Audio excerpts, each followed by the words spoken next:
A kú déédé àsìkò yìí, kókó inú ìwé ìròyìn la mú wá fún yín láti inú àwọn ìwé ìròyìn ilẹ̀ Nàìjíríà. Orúkọ tèmi ni Ọmágbémisọ́lá Ọmọlọ́rọ̀mádẹ. Kò dín ní olùforúkọsílẹ̀ applicants 45,689 tí wọ́n bá wọn kópa nínú ìdánwò computer-based aptitude test gẹ́gẹ́ bí ọ̀kan lára ìgbésẹ̀ ìgbaniwọlé fún iṣẹ́ ní iléeṣẹ́ NNPCL. Ìdánwò yìí ló ń wáyé lónìí ní Ansarudeen Society Centenary Resource Center ní Maitama, Abuja, pẹ̀lú àwọn ẹ̀ka mìíràn káàkiri orílẹ̀-èdè Nàìjíríà.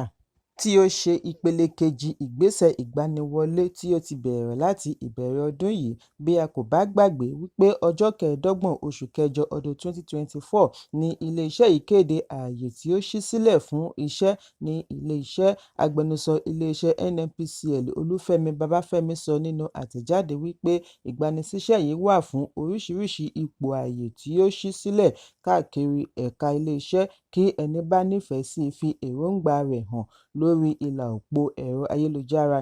Ọ̀gá àgbà fún iléeṣẹ́ NNPCL tí ó ṣe àbẹ̀wò sí ibi ìdánwò ṣe ìlérí láti ṣe ètò ìdánwò tí kò ní màgòmágó. Kyari ṣàlàyé wípé NNPCL ti pèsè ààyè tó tẹ́jú débi wípé ẹni bá ní ìpèníjà ara pàápàá ní àǹfààní àti bá wọn kópa nínú ìdánwò. Ìròyìn jábọ̀ wípé ó ṣeé ṣe kí èyí jẹ́ ìgbanisíṣẹ́ tí ó lágbára jù láti ìgbà tí àyípadà ti dé bá iléeṣẹ́ NNPCL ní ọdún 2022. Ẹ̀kúnrẹ́rẹ́ ìròyìn wà ní ìwé ìròyìn Punch tó jáde lónìí. Ikọ̀ ọlọ́pàá ìpínlẹ̀ Enugu ti sọ wípé wọ́n ti ṣe ìkọlù sí àwọn ọ̀daràn tí wọ́n ṣiṣẹ́ láabi láàrin ìpínlẹ̀ sí ìpínlẹ̀ tí wọ́n kúndùn nínú iṣẹ́ ìwà adigunjalè àti jìbìtì. Àfihàn yìí wáyé nínú àtẹ̀jáde òní láti ọwọ́ alukoro ọlọ́pàá ìpínlẹ̀ DSP Daniel Ndukwe. Ndukwe ṣàlàyé wípé nínú àjọṣepọ̀ tí ó wáyé láàrin Imene Division, Crack and Octopus Tactical Squads àti Neighborhood Watch Group ni ó yọrí sí bí wọ́n ṣe fi ọwọ́ ṣìkún òfin mú òṣìṣẹ́ ológun kan tí wọ́n júwe ilé fún pẹ̀lú afurasí ọkùnrin 7 mìíràn tí wọ́n sì rí ohun ìjà olóró, owó tí ó tó 300,450 naira àti ọ̀pọ̀lọpọ̀ ẹrù olè bíi láptọ̀pù 10, bàtà, báàgì, powerbank 4 àti bẹ́ẹ̀ bẹ́ẹ̀ lọ gbà ní ọwọ́ wọn. Ìgbésẹ̀ yìí bẹ̀rẹ̀ ní ọjọ́ 12 oṣù kọkànlá láàrin aago 3:30 àfẹ̀mọ́júmọ́ lẹ́yìn tí ẹ̀ka Imene Division àti Neighborhood Watch fèsì sí ìpè pàjáwìrì lórí ìdigunjalè tó ń lọ lọ́wọ́ nínú ẹ́stéètì kan ní Imene. Níbẹ̀ ni wọ́n ti fi ọwọ́ ṣìkún òfin mú Ismaila Issa pẹ̀lú ìbọn ìléwọ́ 300,450 naira pẹ̀lú ọ̀pọ̀lọpọ̀ ẹrù tí wọ́n jí kó bí àwọn yòókù ṣe fẹsẹ̀ fẹ́ ẹ. Lẹ́yìn èyí ni wọ́n fi Ismaila ránṣẹ́ sí Crack Tactical Squad fún ìwádìí tó jinlẹ̀. Níbi àpatẹnujẹ́wọ́ ni ó yọrí sí bí wọ́n ṣe rí Sodiq Ahmed, Abbas Usman, Mubarak Garuba, Abubakar Haruna àti Abubakar Sani mú níbi kọ́lọ́fín wọn ní New Garki, Akunanawe, Enugu, tí wọ́n sì rí àwọn ìbọn ìléwọ́ mìíràn àti ẹrù olè gbà. Ìwádìí jẹ́ kó di mímọ̀ wípé àwọn afurasí yìí jẹ́wọ́ wípé àwọn lọ́wọ́ nínú ọ̀pọ̀lọpọ̀ ìdigunjalè tí ó ti ń wáyé ní agbègbè Enugu bí wọ́n ti ń lo SIM káàdì ẹ̀rọ ìbánisọ̀rọ̀ àwọn tí wọ́n jà lólè láti ṣe jìbìtì.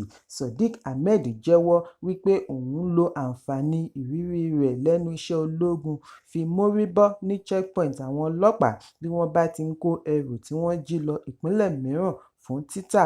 Ọlọ́pàá fi kún wípé gbogbo wọn ni yóò fi ojú ba ilé-ẹjọ́ lẹ́yìn ìwádìí.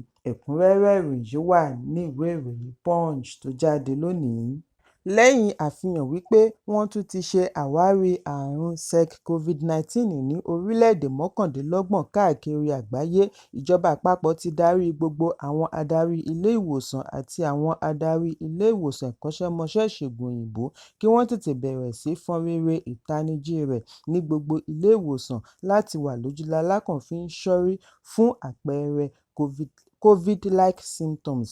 Ìwé àkíyèsí tí wọ́n fi ránṣẹ́ ní ọjọ́ 5 oṣù kejìlá ọdún 2024 ní olórí ẹ̀ka ilé-ìwòsàn ẹ̀kọ́ṣẹ́mọṣẹ́ fún Permanent Secretary Dókítà O.N. Anoma ti ṣe àfihàn wípé àrùn tuntun tí wọ́n ṣe àkíyèsí ní orílẹ̀-èdè Australia tí ó sì ti tàn dé orílẹ̀-èdè 29, èyí sì léwu fún ìlera ará ìlú, kí àwọn ilé ìwòsàn tètè gbé ìgbésẹ̀, pàápàá jùlọ kí wọ́n ní ìfọwọ́sowọ́pọ̀ pẹ̀lú àwọn tí ọ̀rọ̀ kàn láti tètè ṣe àgbékalẹ̀ ìgbìmọ̀ alámòójútó.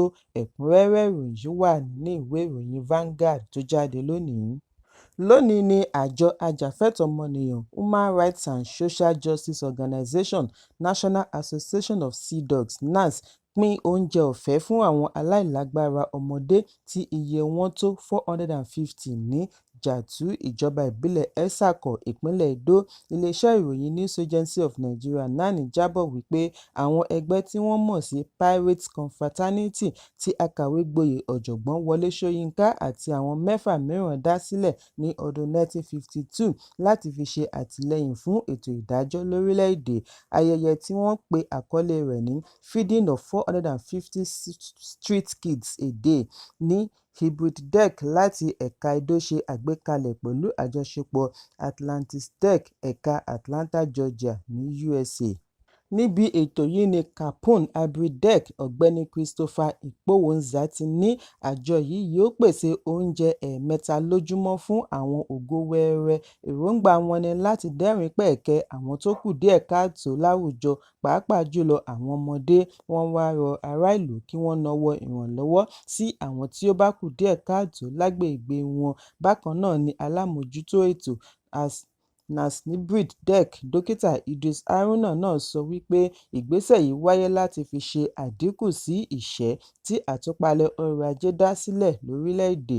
Ọ̀pọ̀ àwọn ọmọdé wọ̀nyí ni wọn kò lè fi ìdùnnú wọn pamọ́ bí wọ́n ti gbàdúrà fún àjọ yìí. Ẹ̀kúnrẹ́rẹ́ ìròyìn wà ní ìwé ìròyìn The Guardian tó jáde lónìí. Kókó ní ìwé ìròyìn tòní kò ní jù báyìí lọ.